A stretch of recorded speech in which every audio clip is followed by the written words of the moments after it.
नमस्कार दोस्तों, मैं आपके अपने चैनल पर आपका स्वागत करती हूँ। आपका जो आज का जो टॉपिक है वो है डिमेरिट्स ऑफ लेक्चर मेथड। हम लोग ने पिछले वीडियो में देखा था गुण, एक व्याख्या विधि के क्या गुण होते हैं। इस वीडियो में हम देखेंगे व्याख्या विधि के अवगुण।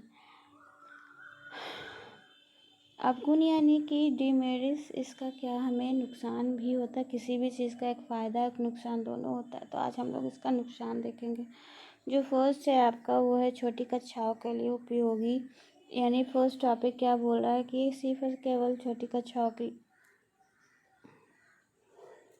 ये जो फर्स्ट है जो वो क्या होगा, छोटी कक्षाओं के लिए ये बिल्कुल उपयोगी नहीं होता है। इसको आप नहीं यूज़ करोगे इसमें, यानी कि ये छोटी कक्षाओं के लिए उपयोगी नहीं होता है। क्योंकि आप अगर बच्चे को सिर्फ लेक्चर मेथड को 1 2 3 वाले को पढ़ाओगे, तो अगर कुछ और विधि का यूज़ नहीं करोगे तो वो क्या होगा, वो उतना जो आपका अध्ययन है वो उतना प्रभावशाली नहीं होगा। बच्चा जो उद्देश्य लेकर आया, वो क्या होगा, वो पूरा नहीं होगा।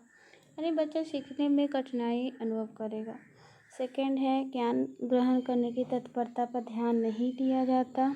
यानी कि जैसे लेक्चर मेथड में क्या होता है, सिर्फ और सिर्फ टीचर जो है ज्ञान दे रहा होता है, उसको ये मतलब है लेकिन वो ध्यान नहीं दे पाता कि बच्चा समझ भी रहा है या नहीं समझ रहा है।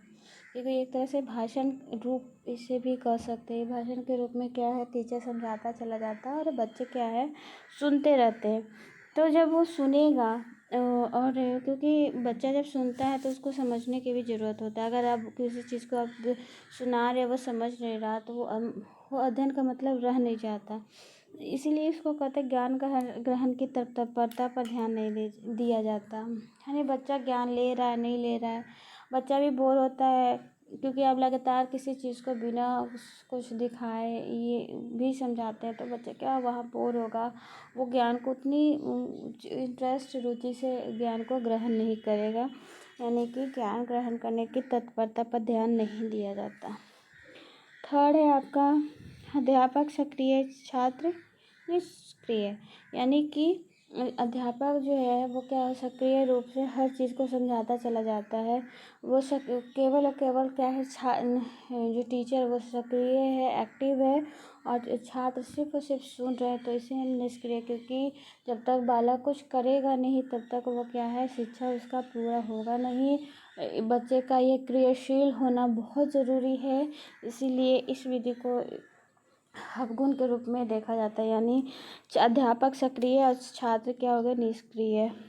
फोर्थ है स्वतंत्र चिंतन, खोज अन्वेषण पर ध्यान नहीं दिया जाता। यानी कि बच्चा सिर्फ और सिर्फ सुन रहा है, जिसके कारण इस पर ध्यान नहीं, न स्वतंत्र चिंतन कर पाता, न खोज कर पाता, न इनोवेशन कर पाता। तो इसे हम क्या बोलते हैं, इसीलिए इसे हम अवगुण भी कहते हैं।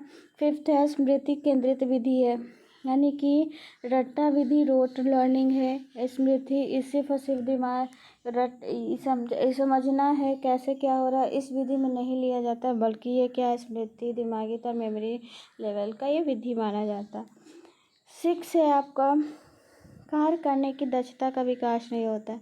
क्योंकि देखिए लेक्चर मेथड में बच्चा कुछ नहीं करता है, चुपचाप वो निष्क्रिय रूप से बैठा रहता है। लेकिन बच्चे का उत्सुकता, जो उसका नेचर वो क्या उत्सुक होता है, उत्सुकता के साथ कुछ करना चाहता है, तो वो क्या होता है, अगर वो उत्सुकता को शांत नहीं किया जाता तो बच्चा फर्स्ट तो वो बोर फील करेगा, सेकंड वो कुछ सीखेगा तो बहुत कठिनाई का सामना करना पड़ता है।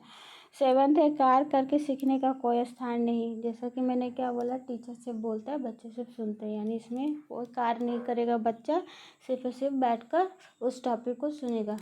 तो ये कुछ पॉइंट थे जो अवगुण जो लेक्चर मेथड के कुछ अवगुण थे, जो दिखा रहे थे कि कैसे एक लेक्चर मेथड भी क्या है, यूज़फुल कहीं कहीं नहीं होता है। तो आई थिंक आपको ये टॉपिक समझ में आया होगा। अगर किसी भी तरह का कोई प्रॉब्लम है तो अपना प्रॉब्लम कमेंट बॉक्स में पूछ सकते हैं। Thank you and have a good day.